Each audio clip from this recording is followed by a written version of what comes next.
이제 오늘 우리가 더블 다이아몬드에서 첫 번째로 했던 디스커버 단계를 거치고 두 번째 디파인 단계를 거쳐서 이제 세 번째로 디벨롭 단계를 마무리를 지난 시간으로 하고 이제 이번 시간서부터는 딜리버 단계로 들어가요. 그래서 서비스 디자인에서 딜리버 단계라고 하는 거는 결국에 가서는 앞에서 우리가 이야기했던 디벨롭된 서비스 디자인, 실제 서비스, 디자인된 서비스를 그걸 갖다가 실제로 사용하는 사람들에게 어떻게 전달할 것인가에 대한 이야기를 갖다 주로 하게 돼요. 그래서 어떻게 전달할 것인가를 설명할 때 제일 중요한 요소 두 가지를 갖다 얘기하라. 그러면은 첫 번째는 어떠한 서비스가 지속적으로 사람들에게 전달되기 위해서는 무엇보다도 튼튼한 비즈니스 모델이 있어야 되죠. 그래서 비즈니스 모델에 대한 이야기가 하나가 있고요.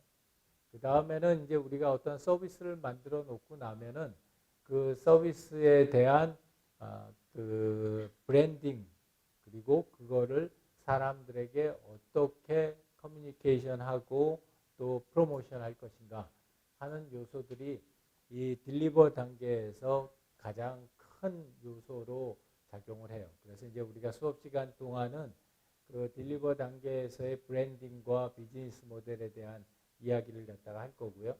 특히 이제 이번 시간에는 비즈니스 모델에 대한 얘기를 갖다 중점적으로 하려고 해요. 자, 그래서 우리가 사실 비즈니스 모델이라고 하는 말은 여러 가지 이런 얘기들을 비즈니스 모델이 뭐냐에 대한 여러 가지 얘기들을 갖다 이렇게 하는데 글쎄요, 그 이제 우리가 비즈니스 모델 그러면 뭐 여러 사람들이 굉장히 다양한 해석을 해요. 비즈니스 모델이라는 건 뭐다. 또 이런 비즈니스 모델의 중요한 빌딩 블록은 뭐다. 그리고 뭐 더 아주 정밀한 비즈니스 모델을 제공하는 사람들도 있고 또는 굉장히 간단한 비즈니스 모델을 제공하는 사람들도 있어요. 근데 이제 조금 식상하기는 하지만 가장 오랜 시간 동안 많은 사람들한테서 비즈니스 모델이 뭘까를 갖다가 고민했을 때 가장 많은 사람들이 사용했던 게 이 비즈니스 모델 캔버스라고 하는 개념이에요.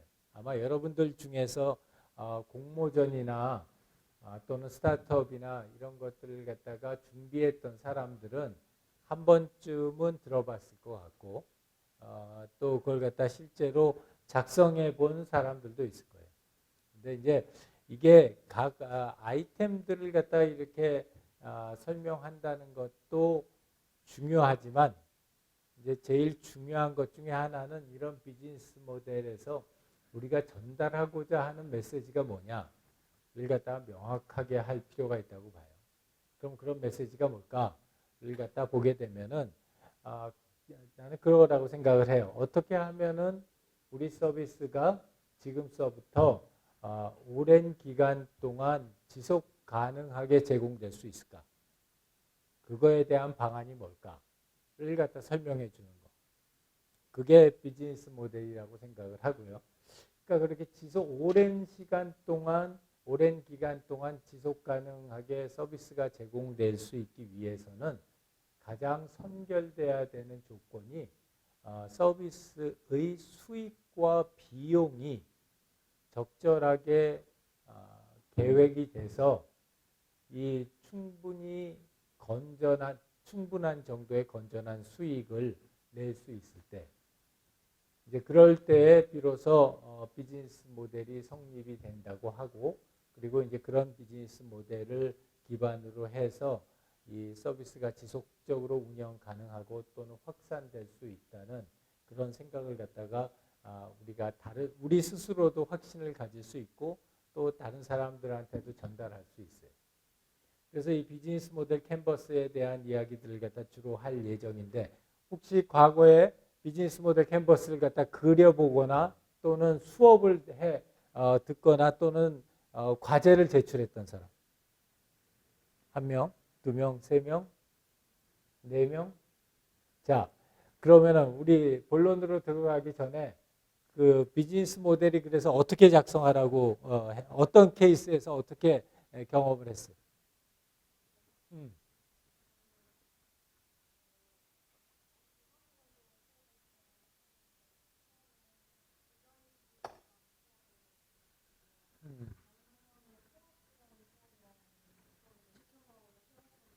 음,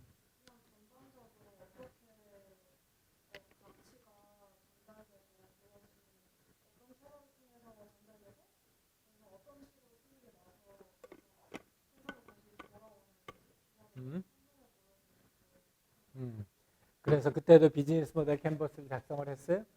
음. 정익인 어떤 케이스? 드림 아카데미 때? 어. 인정이는 스타트업 디캠프.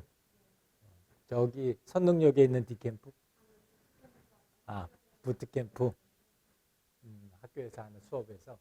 저 어디서? 이 비즈니스 전략. 그때도 비즈니스 모델 캔버스에 대해서 그랬어요. 오케이.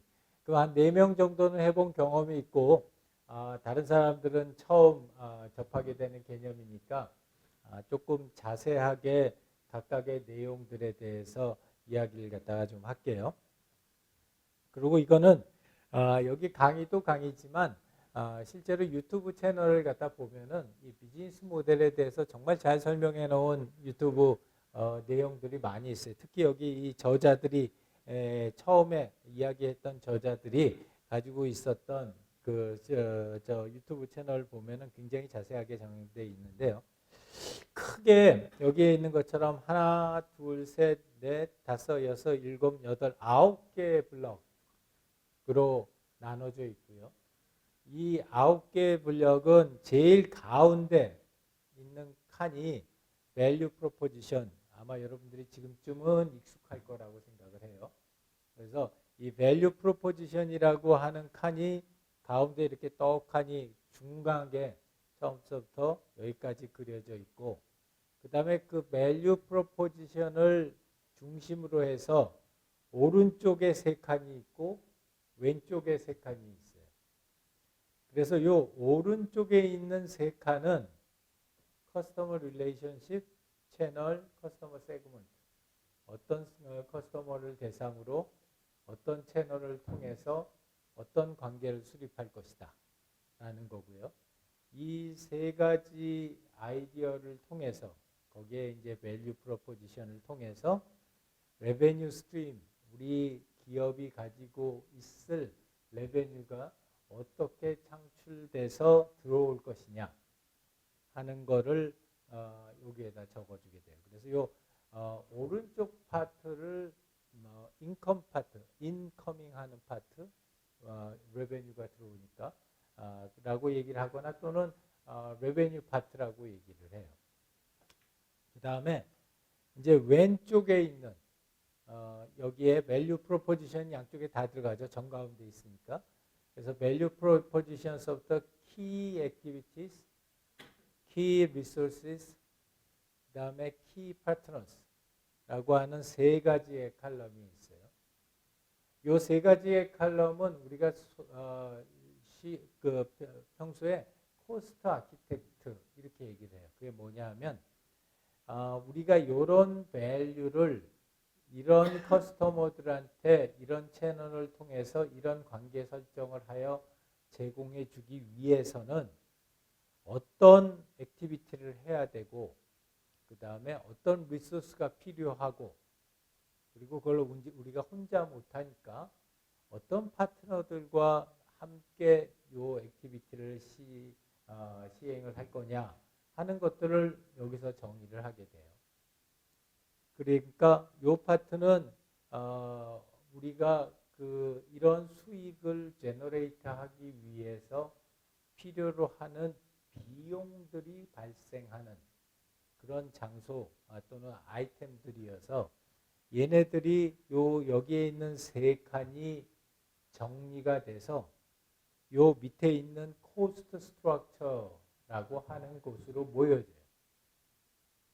그렇게 돼서 여기에 있는 이 밑에 있는 두 칸을 한쪽은 레베뉴 스트림이라고 그러고 한쪽은 코스트 스트럭처라고 그래서 요 두 칸을 물어서 우리가 프로핏 존이다 이렇게 얘기를 해요.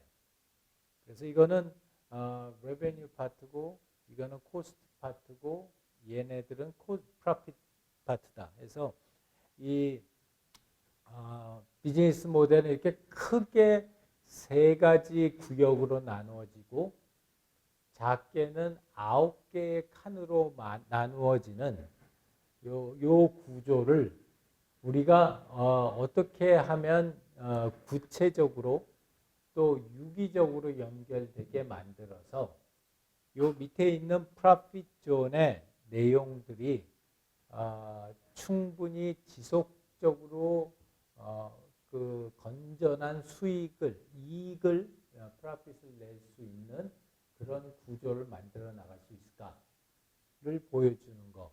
그게 이제 우리 이 비즈니스 모델 캔버스예요.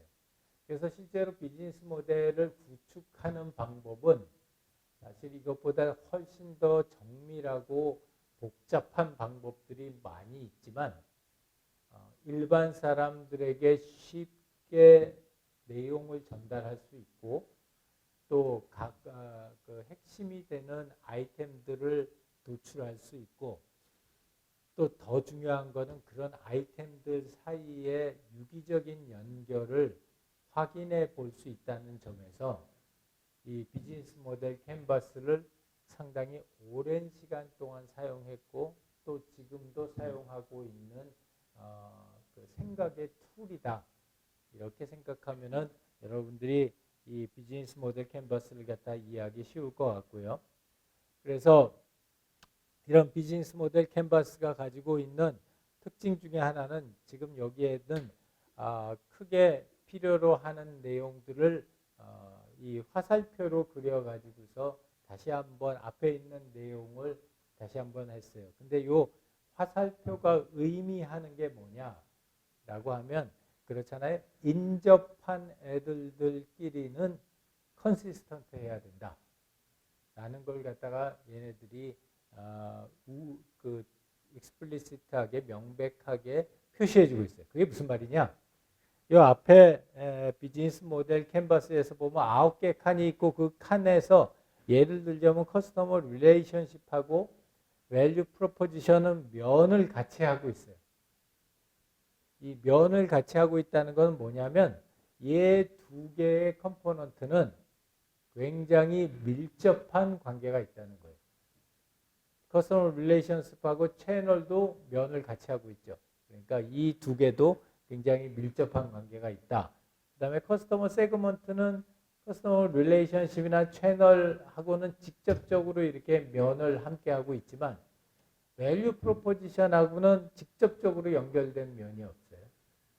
그렇다는 건 뭐냐면 우리가 이 칸들을 갖다가 설명할 때 커스터머 세그먼트에 대한 설명은 릴레이션십이나 채널에 대한 설명과 직접적으로 연관되어서 이 연관 관계가 어떻게 만들어진다라는 걸 밝혀야 하지만 이 밸류 프로포지션과 커스터머 세그먼트 사이에서는 직접적인 연관 관계가 없어도 된다라는 거예요.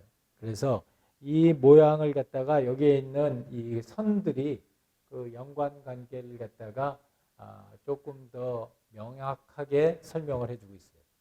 그래서 커스터머 유저, 그러니까 우리의 사용자 또는 고객이 누가 될 거냐 하는 거는 그들과 어떤 관계를 맺고 또 그들에게 어떻게 우리가 만든 서비스를 갖다가 사용 가능하게 해줄 거냐 하는 거하고 직접적으로 연관이 있는 거고 내가 어떤 커스터머를 갖다가 어떤 채널을 이용할 거냐도 직접적으로 연관이 되는 거고 그 다음에 밸류 프로포지션과 커스터머 유저는 이 레베뉴 스트림과 직접적으로 연결이 되죠. 그 다음에 밸류 프로포지션과 코어 케이퍼빌리티는 코스트 스트럭처에 직접적으로 영향을 미치고 파트너나 액티비티들도 거기에 맞춰서 직접적으로 연관이 됩니다.